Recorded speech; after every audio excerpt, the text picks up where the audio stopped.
is SVS, which is a subwoofer and a speaker company.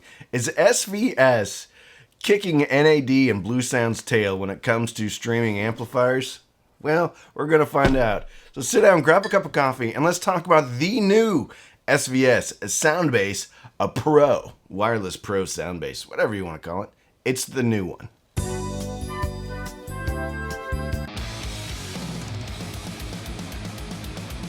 I was very excited about getting this new one. I was so excited that I was bugging SVS about it quite a bit. I'm like, hey, when's the new Soundbase coming out? When's the new Soundbase coming out? Can you send me one? So very excited when I finally got my hands on this. This is the original. Come original. You know, come original. Remember 311? This is what they look like on the back, okay? One is going to be very hard pressed to pick out the new one from 2 or 3 feet away. That's not a bad thing, though, because they're reusing these same chassis, these same boards, and everything like that, while making some key upgrades. And I'm saying these are big upgrades. This is not something that's just repackaged in the same frame and say, hey, it's upgraded for 2022. No, there's some pretty significant changes. So let's talk about that.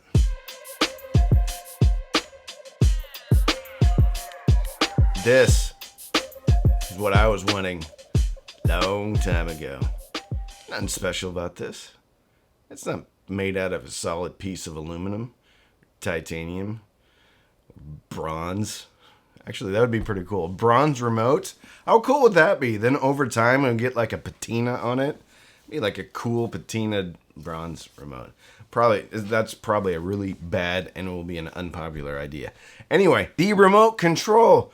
While humble, it uses regular batteries that you could probably find in your couch. It's hefty. It's not one of those credit card remotes with the circle batteries that make me want to go crazy. It's a humble, simple remote that has input selection up here, volume right here, play pause. You can change the display brightness right there.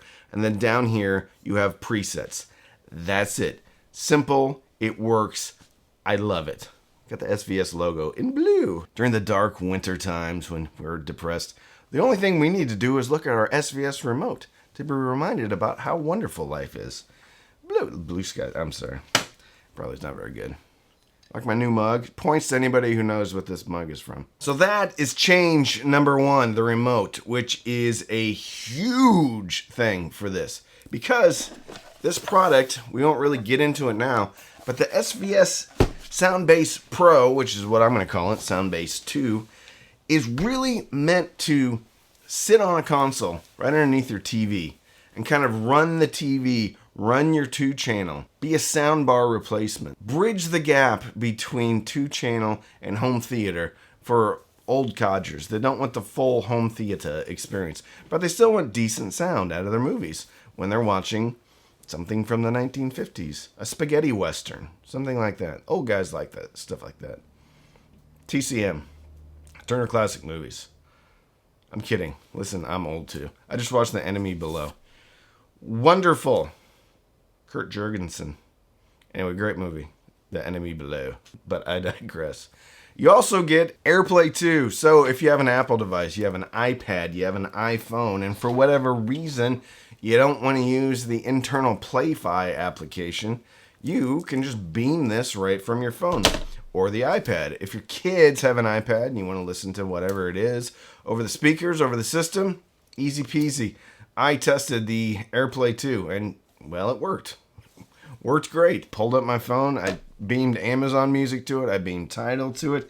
I even beamed YouTube to it. So, works just great.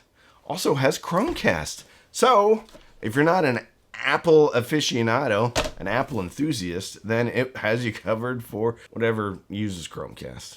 But the biggest change to this whole unit is with Play-Fi.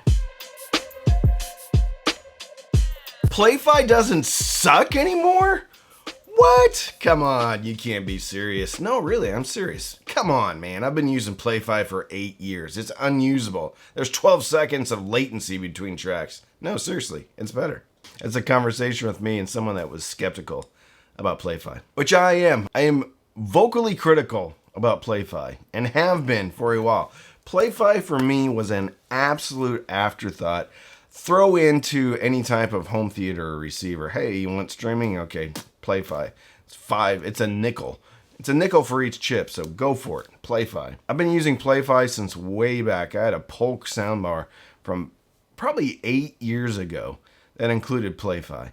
And it was borderline useless. I think I got it hooked up once, but it was such a pain, I never used it again. If one looks at Hios as well, it looks to be almost exactly similar to Play-Fi. Hios is included in stuff like Marantz and Denon. It's kind of their streaming platform, which I think is built on Play-Fi. I don't know that for sure, but it looks, feels, acts a lot like Play-Fi. So when I got the SVS Soundbase 2/Pro in, I really was going to review this thing outside of Play-Fi, because I think this unit, even at its price, can completely stand alone and be a high value amplifier, even when you don't consider Play-Fi at all.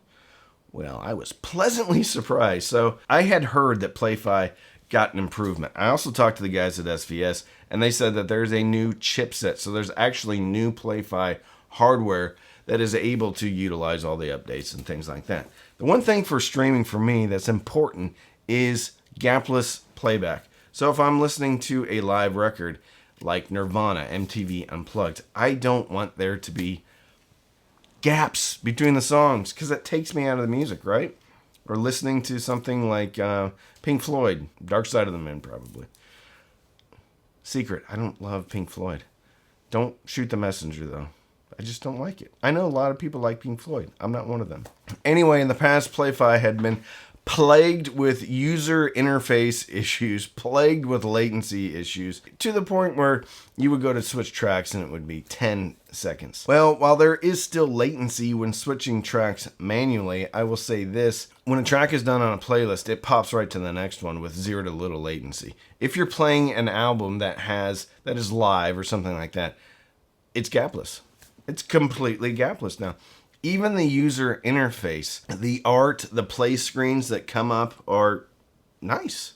They look better. It's not as good as Bluesound. It's not as good as even like the Weem Mini Streamer from a usability interface, but as far as like, hey, this looks pretty cool, I think it's actually better than Bluesound and better than Weem Mini, because it actually has a little bit of album art like pop up. I'll try to show you some pictures if I got any of them. Play-Fi significantly improved over the previous generation, and at this point is actually a true competitor, a contender, if you will, against Bluesound, which I never thought I would say. They've still got a long way to go, but they are moving in the right direction. So kudos to the folks over at Play-Fi.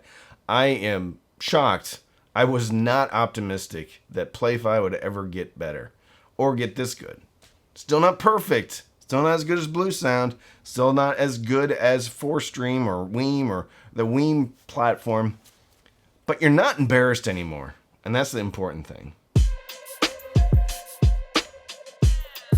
What's on the back? On the back over here on the right hand side, my left, your right, you have the speaker binding posts, which look exactly like the old speaker binding posts. Then you have a line in, a pair of regular sized RCAs. Next to that, you have a 3.5 millimeter line in. Next to that on the top, here's a change, the HDMI input. It's an HDMI ARC, and it works great. I plugged my Apple TV into the TV and then ran the ARC cable out into this. Picked it up every time, had no issues, so I was highly impressed with the usability of the HDMI. Next to that, you have a little service USB module. You have an in and an out as far as Ethernet or wired network. Then you have an IEC cable. On the bottom down here, we have the subwoofer out. We have a line out, so this can be used as a preamp, standalone preamp if you'd like. An optical in for the DAC. The DAC will handle 24 up to 192, so pretty standard. Next to that, you have an IR in, and then there's a Wi-Fi setup and Bluetooth setup buttons to put it into pairing mode or anything like that. Now, I have set up a fair number of Play-Fi devices, so it's easy to set this up. You just download the Play-Fi app, then you open it up. You turn this on, and then you will search for this device. So the Soundbase will put out its own Wi-Fi network. You connect to it, and then your phone will share all the Wi-Fi credentials and all that with the Soundbase, and then you'll set it up. If you are streaming to it, it just kind of switches automatically. So let's say you're watching TV, you're on the HDMI. Okay, now I want to play Tidal. You go into the Play-Fi app, you pull up Tidal, and you turn it on, and it just switches automatically.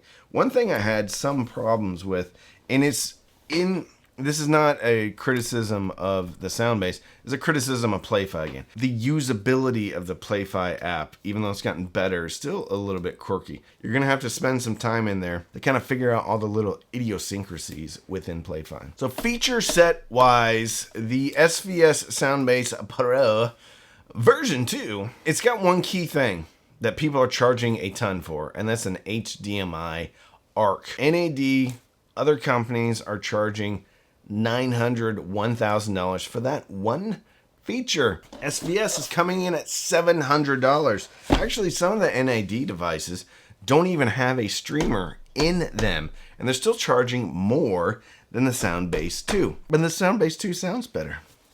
That was one of the things I loved about the original, is just how natural it felt. I had listened to a lot of Class D amplifiers then. I have listened to even more Class D amplifiers now, including mainstream Class D amplifiers from NAD. And I will tell you that the Soundbase, the original version, and the second generation sound organic, realistic, they sound like Class AB, and they sound true to life. They don't have a digital harshness on top. Now, I wish there was more information about what type of amplifier chips are in this thing. Are they TI? Are they Infineon amp chips? What kind of DAC is it? Is it a Sabre? Is it an AKM? Is it a Burr Brown? I wish I knew more about what type of components are being used. It doesn't really matter though, because it sounds great. It sounds fantastic. It sounds better than the NADs that I've had in here. More natural. And it does it all at a lower price. Final thoughts on the SVS Soundbase Pro Wireless Pro Soundbase 2. I think it's great. I think it's pretty much unbeatable at its price range. There are different products from the likes of Arylic. They don't have an HDMI ARC on them though. They will come in a little bit lower. But SVS is, and I'm sorry to say this, walking all over Power Node, walking all over NAD, not only from a sound perspective, but from a feature set perspective. The only thing that NAD and Bluesound have going for it is BlueOS. And BlueOS is better than Play-Fi. A lot better than Play-Fi. However, Play-Fi has dug itself out of the ditch a little bit, and it can at least hang a little bit with Bluesound. It's not there yet, but someone finally cares over at Play-Fi. Now, at least I'm optimistic. One thing you can't argue with, though, is just how good the SVS sounds. Now, it gives a power rating of 300 times 2 at 4 watts. There's no distortion numbers associated with that. So we don't know if that's RMS, we don't know if that's peak, we don't know if that's 10% THD, 1%, 0.1%. It doesn't matter though. It pushed everything that I put on it, including Emotiva B2+, which is a fantastic combo with this. Now, I know it's sacrilege, but I actually didn't hook up any SVS speakers to this, but I imagine that they're going to sound perfect. I also had the Wharfdale Denton 80th edition hooked up to these. That was a very nice combination too. The sound signature on this is neutral enough to work with just about any speaker, but it moves a little bit away from the warmth of the first generation while not going into the harshness or grady nature or the thin sound that NAD and a lot of the other Class D amplifiers have. If I'm giving a letter grade to this product, it's getting a B+. I would still like to see it have tone controls. I would still like to see it have some type of maybe high pass filter, some type of extra features in there, but it's 30% less than something like the Power Node, 40 or 50% less than some of the NAD offerings. If you want to bridge the gap between 2-channel and home theater, and you just want great sound out of the TV, You want one small unit that can handle another 2 analog inputs. So if you have a turntable, you could run an external phono preamp into here, or if your turntable had an internal phono preamp, right into here. Heck, even if you outgrow this thing, you can put a power amp on it. There is a ton to like here, and with the improvements with Play-Fi, I think at $700, this is a very compelling component. And if you're looking at anything from NAD or Bluesound or Power Node or anything like that, I think you should give the SVS a strong look, because now, with the remote control, I think this thing is a winner. And I think it does it at a lower price. So if you want to support the channel, you can sign up for Patreon. Patreon-only Zooms, Patreon-only Discord, Patreon-only Facebook. You can use the affiliate links. If you click and you buy, you do get a commission, but it doesn't cost you any more. You can buy me a cup of coffee using the thanks button down by the share button, but don't feel compelled to buy me anything. You can buy some merch. You can buy all sorts of stuff. You can sign up for Amazon Music or Tidal Music, which happen to play just perfectly through the new SVS Soundbase. So don't binge watch anything on Netflix or Hulu unless you're using your Soundbase version 2 to do it.